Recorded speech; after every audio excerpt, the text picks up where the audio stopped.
ভবঘুরে যুবক মানে বোঝেন না, যাদের কোনো কাজ কাম নাই, ইয়াবা ফেন্সিডিল গাঁজা মদ খায়া গাছক ধাক্কা মেরে কয় ভাইজান সাইড দেন। কথা বল না কে? বাড়িতে যায় মদ গাঁজা ইয়াবা খায়া বউক ডাক দেয়, মা দরজা খোল। বউ ডেকে কি বলে, আমারে মা ডাকলে কেন? কয় আজকে বেশি মাল খাসি, বেশি কথা কইস না, এখন তুই আমার মা। কথা কন ঠিক না? এরকম আপনাদের এলাকায় আছে নেশাখর, ইয়াবা ফেন্সিডিল খায়, আছে না নাই? আছে না না? আছে আছে। সন্ধ্যাবেলে জিকির করে ইজ্ঞাবা ইজ্ঞাবা ইজ্ঞাবা। মা বাবা চিন্তা করে, বাবা এটা কিসের ট্যাবলেট, জ্বর সর্দি গলা ব্যথা? কয় বোঝার দরকার নাই, টাকা দে নইলে তোর মাথা ফাটাবো। আজকে নেশাদ্রব্যের কারণে সমাজ অধঃপতন হয়ে গেছে বাজান। এই সমাজে হাজার হাজার সন্তান নেশার কারণে নষ্ট হয়ে যাচ্ছে। কথা বলেন ঠিক কিনা? এ বাজান, কত নেতা বলে মাদক মুক্ত সমাজ গড়ব। যেই নেতা মাদক মুক্ত সমাজ গড়ার স্লোগান দেয় দিনের বেলায়, ও রাতের বেলায় নিজেই মদ খায়। আছে না নাই? নেতা দিনের বেলায় ব্যানার লাগাইছে, মাদক মুক্ত সমাজ গড়ব, প্রতিবাদ সভা।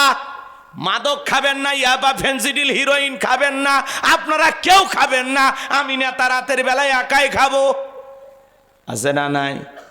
কত নেতা 5 স্টার হোটেলে যায় মদ খায়, দামি দামি হোটেলে গিয়ে মদ খায়। আছে না নাই? কত নেতার মদ খাওয়ার ভিডিও ভাইরাল হয়ে যায়। আছে ভাই, কথা কি বোঝেন? রাগ করবেন না তো? এই জন্য তরুণ যুবক যারা আছে, খবরদারে আজে বাজে জিনিস এগুলো না খাইবা না। ইয়াবা ফেন্সিডিল গাঁজা মদ খাইয়া নিচা কইরা লাভ কি? এই বেটা, ওই টাকা জমাইয়া বউরে প্রত্যেক মাসে একটা করে 3 পিস কিনে দাও, কিছু না হোক জীবনে 12টা বাসর রাত পাইবা। কথা কন ঠিক না? পোলাপান বোঝে না, বইয়ের কাপড় কিনে দেওয়ার ক্ষমতা নাই, বাচ্চা কাচ্চার কাপড় কিনে দেওয়ার ক্ষমতা নাই, আর নেশা করো। স্ত্রীর গহনা বিক্রি করে নেশা করে, মায়ের গহনা চুরি করে। কথা কন আছে না না? নেশার টাকার জন্য পাগল হয়ে যায়। যখন একবার নেশা মাথায় চাপে, কি যে করে ও নিজেও জানেন। নেশা করে কত মানুষ স্ত্রীকে হত্যা করলো, সন্তানকে হত্যা করলো, সমাজে দেখেন নাই? এই যে 2 দিন না 3 দিন আগে আমি হাতিবান্ধা লালমনিরহাট শুনছেন না? গত 2 তারিখে মাহফিল করে আসার পথে দেখলাম একটা বাজার পার হচ্ছি, তো ওই বাজারে একজন খাইছে, খায়া এরকম নাচতেছে রাস্তার মধ্যে, এই বাংলাদেশে। আমার ভাইয়েরা, কলিজার টুকরা যুবক যারা আসছো, পা দুটো আগে আমি পা ধরে বলে যাই, খবরদার নিশা দ্রব্য পান করা যাবে না, এগুলো খাওয়া জায়েজ না, হারাম। পৃথিবীর জমিনে যারা শরাব পান করবে, মদ পান করবে, তাদের জন্য জান্নাত হারাম, জান্নাত হারাম। বিদায় পৃথিবীর জমিনে এগুলো পান করা যাবে না। আল্লাহ যুব সমাজকে হেদায়েত দান করেন, জোরে বলেন আমিন। এই কাবুজ নামের ফেরাউন নিজেকে রব বলে দাবি করেছিল। এ ছিল একটা ভবঘুরে যুবক, এলাকায় কোনো কাজকর্ম পাইল না। ছিল ভবঘুরে যুবক, এলাকায় কোনো কাজকর্ম পাইল না। বাল্যকালের বন্ধু হামানকে নিয়ে চলে গেল মিশরে। মিশরে যাওয়ার পরে সর্বপ্রথম হলো তরমুজের ক্ষেতের লেবার। এরপরে বাজান গো আমার, মিশরের সরকারি গোরস্থানে দারোয়ান লাগবে, ইন্টারভিউ চলতেছে, হাজার হাজার মানুষ লাইনের মধ্যে দাঁড়ায় গেছে। ওই কাবুজ নামের ফেরাউনও দাঁড়ায় গেছে। একে একে ইন্টারভিউ দিতে যখন ফেরাউনের পালা, ডেকে বলে, বাদশাহ বুকবার আসানে ভিন দেশ থেকে আপনার দেশে এসেছি, যদি চাকরিটা আমার দেন, সারা জীবন আপনার প্রতি কৃতজ্ঞ থাকব, কোনোদিন আপনার কথা আমরা ভুলে যাব না। ও বাদশাহ, আমি যতটুকু জানি এই মিশরের জমিনে আপনার চাইতে ভালো মানুষ আর কেউ নাই। এমনভাবে কথাগুলো উপস্থাপন করলেন, বাদশার মায়া লাগে গেল। কথা আছে, দুষ্ট লোকের মিষ্টি কথা বোঝেন নাই? তেল দিয়ে দুনিয়া চলে, একটু পাম দিলে নেতাও ফুলে যায়। কথা কন ঠিক কি না? আমার ভাইয়েরা, এইবার মিশরের বাদশাটাকে বলে, এই ইন্টারভিউ বন্ধ করো। এই কাবুজ নামের ফিরাউনকে এই মিশরের গোরস্থানে দারোয়ানের চাকরি দেওয়া হলো। এইবার সরকারি গোরস্থানে দারোয়ানের চাকরি পাওয়ার পরে ফিরাউন চিন্তা করে, বাদশা প্রতি মাসে আমার বেতন দেবে, ঠিক আছে, কিন্তু এই বেতন দিয়ে চলবে না, আমার সাইড ইনকাম করা দরকার। এইবার গোরস্থানে যারা লাশ দাফন করতে আসে, ওদেরকে ডেকে বলে, শোনো, লাশ প্রতি আমার একটা করে দিরহাম দেওয়া লাগবে, না হলে আমি লাশ দাফন করতে দেব না। জনগণ চিন্তায় পড়ে গেল, একটা দিরহামের জন্য বাদশার দরবারে বিচার নিয়ে যাব, লাশ পয়সা গলে শেষ হয়ে যাবে, অতএব একটা টাকা যদি পাই এই ছেলেটা পাক। এই কথা ভেবে জনগণ একটা করে দিরহাম দেওয়া শুরু করলো। আল্লাহর খেলা বোঝা বড় দায়। ওই জামানে আল্লাহ রাব্বুল আলামিন একটা মহামারী দিলেন আমাদেরকে। আল্লাহ 2020 সালে একটা মহামারী দিয়েছিলেন, ধরো না সইও না, নাম হলো করোনা। স্বামীর করোনা হয়েছে, স্ত্রীর কাছে যায় নাই। বন্ধু বান্ধবের করোনা হয়েছে, আর এক বন্ধু বান্ধব দেখতে যায় নাই। বাবা করোনা রোগে আক্রান্ত হয়ে মারা গেছে, বাবার লাশটাও দেখতে যায়নি, বাবার কবরে মাটিও দেয়নি। বাবার সম্পত্তি ভালো লাগে, মৃত বাবার লাশটাকে বোঝা মনে করে। এই করোনা মহামারী বুঝে দিয়েছে দুনিয়াতে মিনি কিয়ামত। কেউ কারো আপন না, কার জন্য কি করতেছেন কথা কয় না কে? আপনি আপনার পরিবারের জন্য পাগল হয়ে দুনিয়ার সব হালাল হারাম এক জায়গায় করতেছেন। আপনি কি মনে করেন আপনি মরে গেলে আপনার পরিবারের লোকজন চলতে পারবে না? দুর্মি, আপনি ভুল ধারণা করতেছেন। আপনি মরে গেলে ওরা আগের গতিতে চলবে, আপনার জন্য আপনার পরিবারের কোনো কিছু আটকে থাকবে। আরে আপনি যেদিন মারা যাবেন ওই দিনে ওরা রান্না করে ভাত খাবে, কথা ঠিক না? আর নিজের বাড়িতে যদি রান্না হয় না হয়, আশেপাশের প্রতিবেশী ওরা খাবারের প্লেট নিয়ে এসে বলবে, বাপ হারাইছো, কি হয়েছে? আমরা চাচা চাচি আছি না, খাও খাও। এই এক গাছ দুই গাছ, এক লোকমা দুই লোকমা খাওয়াইতে খাওয়াইতে নিজে না যতটুকু খাইতো ওই আশেপাশে দুই চারজন প্রতিবেশী আইসা খাওয়াইতে পেট এমনি ভরে যাবে, কথা কয় না? আপনি আপনার লাশ কবরে রাখতে দেরি, আপনার বাড়িতে আপনার ছেলে মেয়ে যারা কিছুক্ষণ আগে কবর দেওয়ার সময় কান্নাকাটি করলো, 1-2 ঘন্টা পার না হইতে ওরাই আবার পরিবারের লোকজনকে নিয়ে আনন্দে হাসতে হাসতে গল্প করবে, কথা বলেন ঠিক কিনা? এই তো দুনিয়া। কার জন্য কি করতেছেন? এই করোনা মহামারীর সময় স্বামীর করোনা হয়েছে, স্ত্রী কাছে যায়নি, প্লেটে কইরা খাবার টাবার সাজাইয়া লম্বা একটা লাঠি দিয়ে ঠেলা দিয়া স্বামীর ঘরের ভিতরে খাবার ঢুকে দিছে।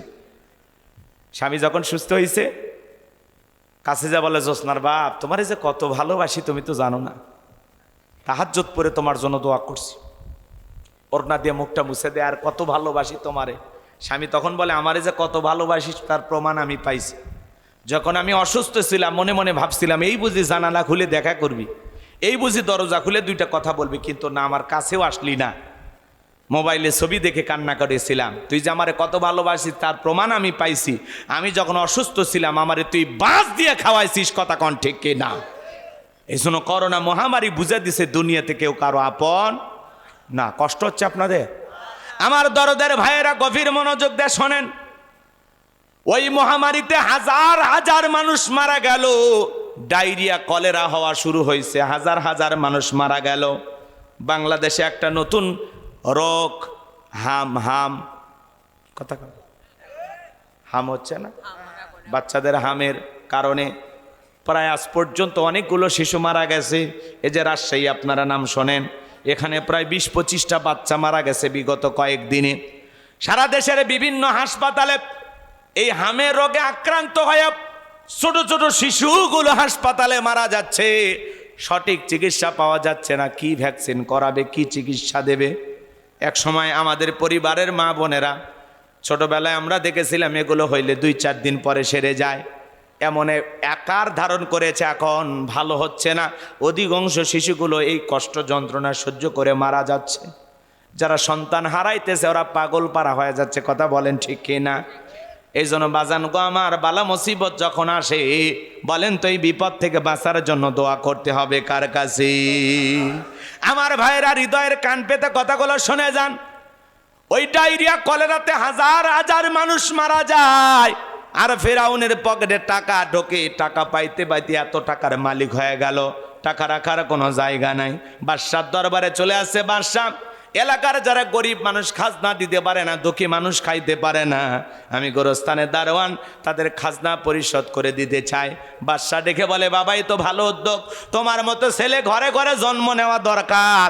এইবার বাজান ওই গোরস্থানের দারোয়ান কাবুজ নামের ফেরাউন জনগণের খাজনা পরিশোধ করে দিচ্ছেন, হাজার হাজার মানুষের খাজনা পরিশোধ করে দিলেন। সমস্ত দুঃখী মানুষগুলো যায় আর বলে, হারে রাজ্যের বাদশা যদি এই ব্যক্তি না হইয়া গোরস্থানের ছেলেটা হইতো, না জানে আমাদের কপাল খুলে যেত।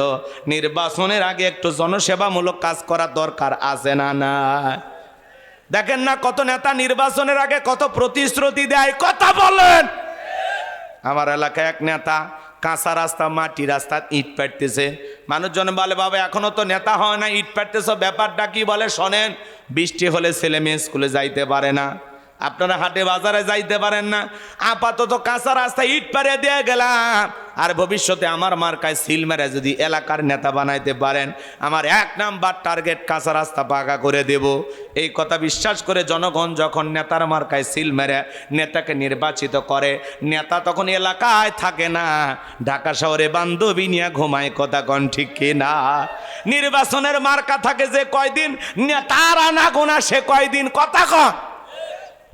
অলিতে গলিতে নেতার ছবি, যেখানে সেখানে নেতাকে পাওয়া যায়, মানুষ মরে গেলে জানাজায় হাজির, জুমার নামাজে হাজির, কথা। আপনি বাজারে বসে চা খাচ্ছেন, নেতা হাজির, তখন আপনি বলেন, হুট করে নেতা বলা নাই এই জায়গায়, করছে আপনারা চা খাচ্ছেন তো, মনে করলাম একটু আপনাদের সাথে আড্ডা দিই। কি মিল! মার্কা থেকে যে কয়দিন, জনগণের আদর সে কয়দিন। হ্যাঁ, জনগণের ওই সময় যদি পাও টেপা লাগে, আপনি যদি বলেন নেতা হঠাৎ করে মাথা ব্যথা, কই কই ব্যথা, দেখি দেখি, টিপে দিই, আপনার মাথা টিপা শুরু করুন। আর এখন নেতার ধার দিয়ে যাবার ভাবেন না, এ কথা কন নাকি আপনারা? ওই জন্য সংসদে এক বেচারা বলতেছে যে আপনার সামনে দাঁড়ায় কথা বলতে আমার ভয় লাগে। কুমিল্লার এক এমপি, মনিরুল ইসলাম নাম, বৃদ্ধ মানুষ, কিন্তু চমৎকার কথা বলছেন আজকে। উনি বলতেছেন যে আপনার সামনে দাঁড়াইয়া কথা বলতে আমার ভয় লাগে। আজরাইলও জান কবেজের সময় তো একটা সময় দেয়, কথা কন। ফাঁসির আসামিকেও একটু সময় দেয়, আর আপনি যে কখন আমি কথা বলতে মাইকটা বন্ধ করে দেন, এজন্য আপনার সামনে কথা বলতে গেলে আমার খুব ভয় লাগে। স্পিকারকে বলতেছি, কথা কয় না কে?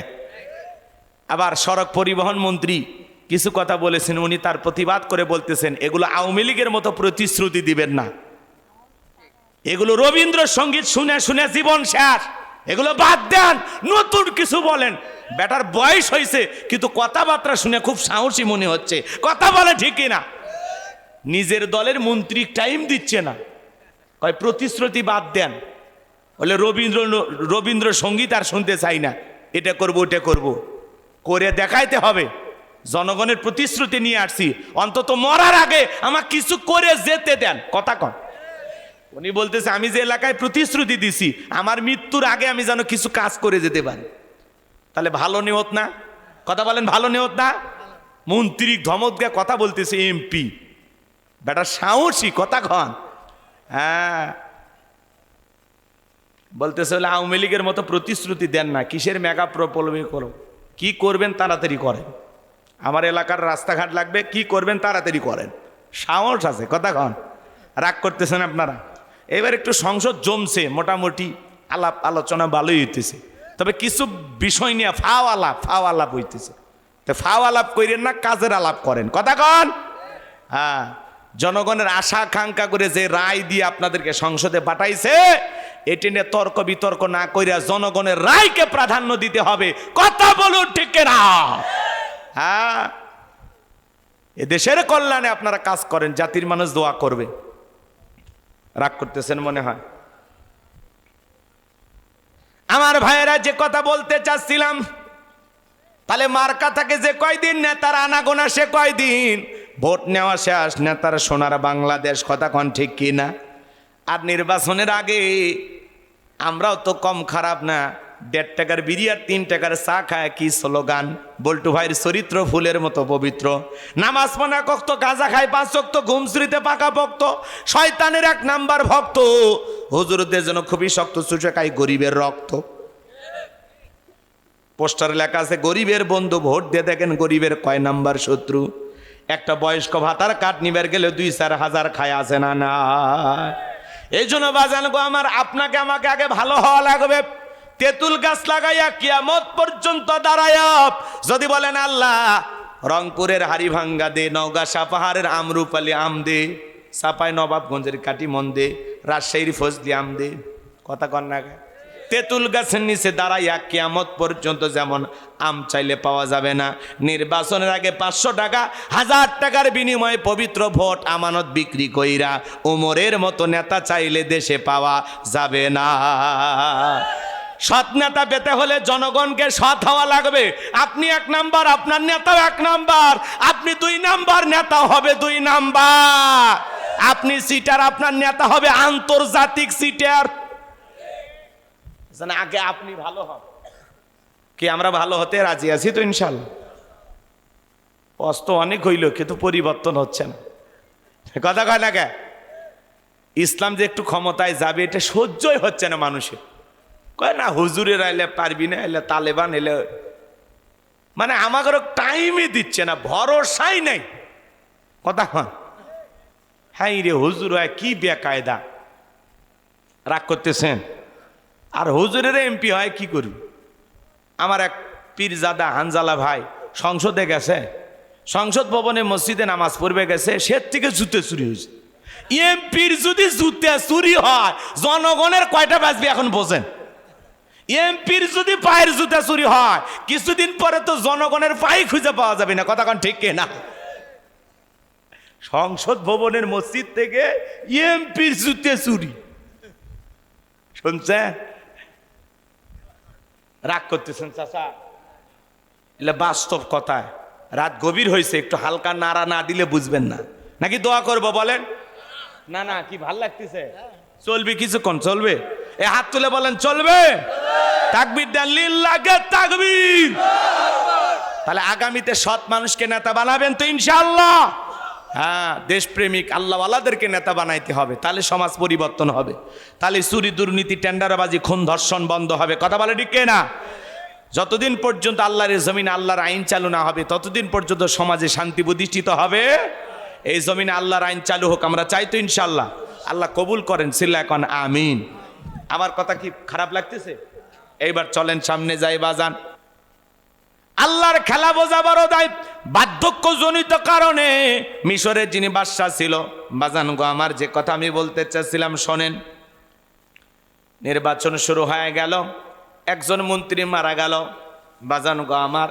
এইবার যখন নির্বাচন শুরু হয়ে গেছে সবাই মিলে এক চান্সে মিশরের ওই গোরস্থানে দারোয়ান আগে তো জনগণের মন কাইরে নিয়েছে, সবাই বলে ভোট দিবা কোন কানে, কয় ফেরাউন যে মার্কা দাঁড়াছে তারা মাঝখানে। সবাই মিলে এক চান্সে ওই গোরস্থানের কাবুজ নামের ফেরাউনকে মিশরের মন্ত্রী বানায় দিল।